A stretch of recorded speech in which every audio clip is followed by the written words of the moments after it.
Yup, that's me. You're probably wondering how I ended up in this situation.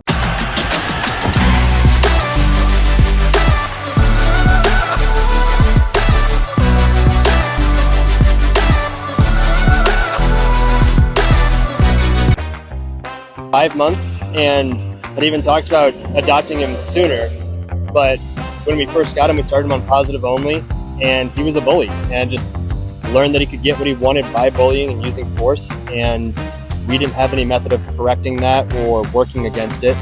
And as soon as we've been able to start implementing corrections in a more balanced approach, he's gotten a lot better mood, he's more confident, he still has moments where he's not so sure, but we're working through them. And overall, the frequency where he is trying to jump the lead or bully us or do anything that's unwanted or potentially harmful for him has significantly decreased." Vamos. There. There. You gonna make it? Leash is semi-intact. Good job.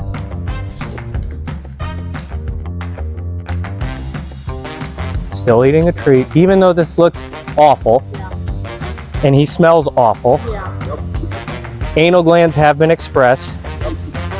Good thing we're outside. Let's try it again. Ready? Heel. Come on. There you go. Good job. Good. There you go. Okay. Come on. Heel. Come on. There you go. There you go. Come on.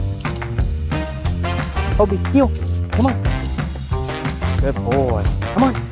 Good job, buddy. Good. Good job, bud. There you go.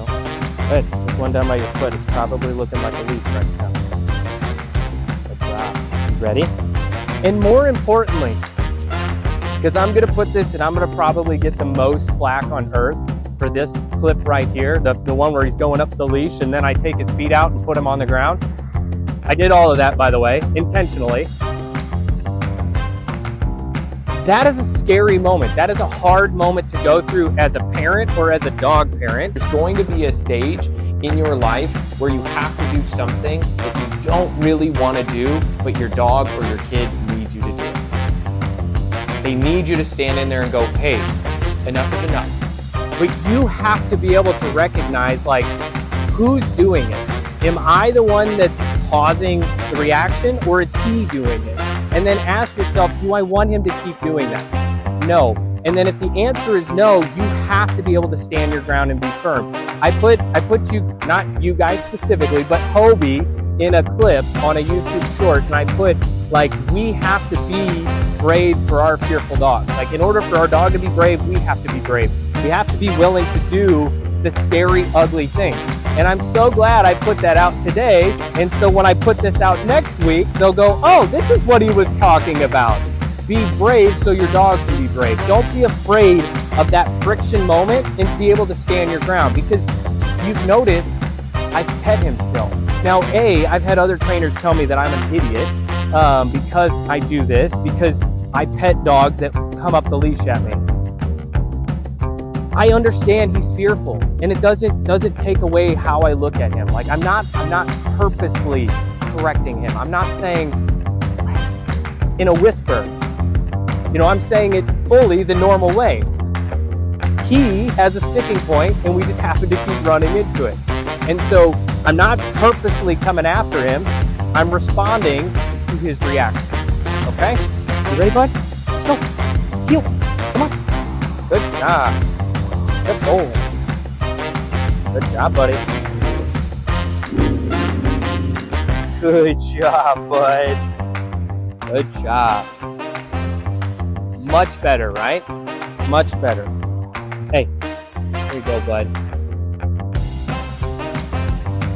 This is where they say I'm an idiot, by the way. Maybe I should come and take him on camera. Hey, buddy. Free. Vamos. Good job. This is where they say I'm an idiot. Right here. And I do have a couple scars on my face that are not from dogs. So He just came up the leash like an alligator on me. He just went banana land how many different times there, and I'm still on his level. I'm still treating him like a dog. I'm not taking any of this personally. We had our moment, we had our 2 blowouts, and then we worked past it, okay? Now maybe somebody else that isn't as experienced with dogs shouldn't get down on the dog's level after the dog goes banana land, but I'm pretty dumb, so I'm gonna keep doing it because I've done it my whole life, okay? Okay, so let's talk about what I was actually trying to do, since our heel laps got pretty heated there, Mr. Hobie. It's still me. I know, it's still me. We knew that we needed to hire a trainer as soon as Hobie's behavior was getting too much for us to handle. We had tried Purely Positive, and that had worked somewhat in the past with certain behaviors, certain tricks like sitting and laying down and going in a kennel or things of that nature, but when it came to actual obedience and not reacting to other folks or walking calmly, it just wasn't cutting it. And it got to the point where Hobie started getting too big for us to handle, and it wound up becoming an actual danger to our own selves, and we realized that we needed outside help for that. Yeah, so we started off with Purely Positive when Hobie was a pup. That was at 5 months, and actually he was the best behaved pup in class. There were other reactive dogs around there, but we were able to keep him mostly calm in that one setting in the PetSmart. Once we took him out of that setting, the tricks didn't stick, and we realized that we needed to do something else. We saw the billboard for Sky Soldier, looked into it, and said that this seemed like the right fit for us. Genuinely, I was super apprehensive about hiring a more balanced trainer in the very beginning, and I've been extremely pleasantly surprised with the results that we have seen with Hobie. He was fearful of everything, reactive of everything. He was biting us. We were covered in bruises, and he wasn't enjoying life at all. He was in a constant state of stress, and it wasn't good for him or us or anybody that was supposed to be in contact with him. Like vets, he was nervous around and everything. And since implementing a more balanced approach, he has been so much more calmer. He is interacting with people and guests in a much more well-mannered way, and it's not based out of fear. It is based out of genuine contentment, to the point where he's able to fall asleep whenever we have people over, or he's able to lay down if we go to a farmer's market. Like, he is able to experience life in a much more positive way than he was even able to before. One of the biggest changes that we've seen in Hobie is his general temperament towards us and towards other people. He was extremely reactive, and now he is able to fall asleep whenever we have guests in our house. Our cat is a very big trigger for him, chasing him, and our cat is very in the mood of wanting to play with him all of the time, but Hobie is quite literally like 6 times his size.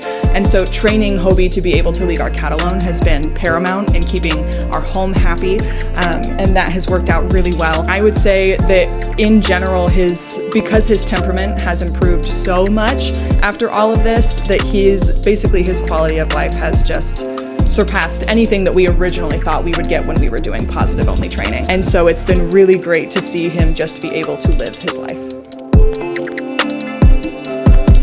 One of the biggest reasons that I was apprehensive about hiring a more balanced trainer in the beginning was because I had heard from everybody online and from other people that it would hurt our bond and it would hurt our relationship that we would be able to build with our dog, that corrective measures were something that were going to be abuse, and that it was something that wasn't going to be good for us long term. And I've been extremely pleasantly surprised to say that it has actually done the opposite. Not only is Hobie much more content, but we are also safer, and our home is safer. And it has improved our ability to bond. He is initiating contact with us. He is able to fall asleep when guests are over. He is way more well-mannered, both in the yard and out in public. I was genuinely worried that it was going to deteriorate over time, but some of the issues were just too big for us to handle on our own, and I have been so pleasantly surprised that it has had the opposite effect for our bond, and it's only gotten stronger.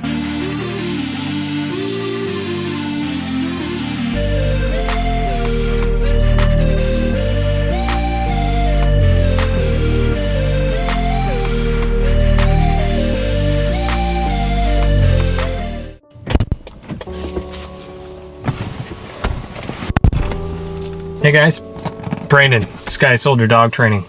So I've been waiting a while to post this one.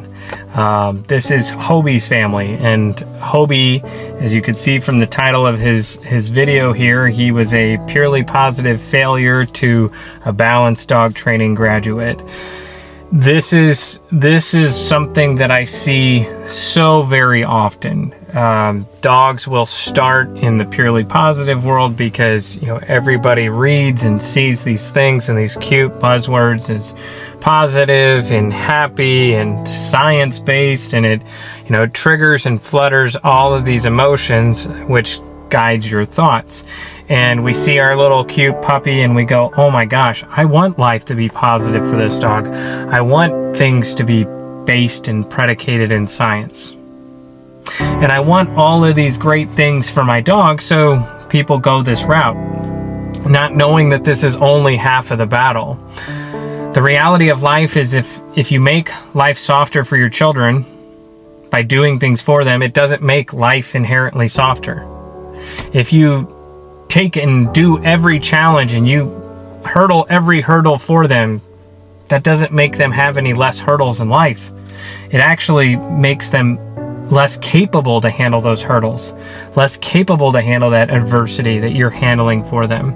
So there's no difference when it comes to the dogs. Dogs will test things and try things, and if you're only teaching them that everything they do comes with a treat, well then why would they think they have any boundaries to start with?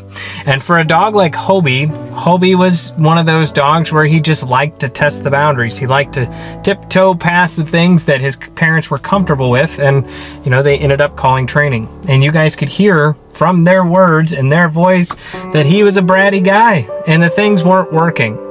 And then we implemented balance training.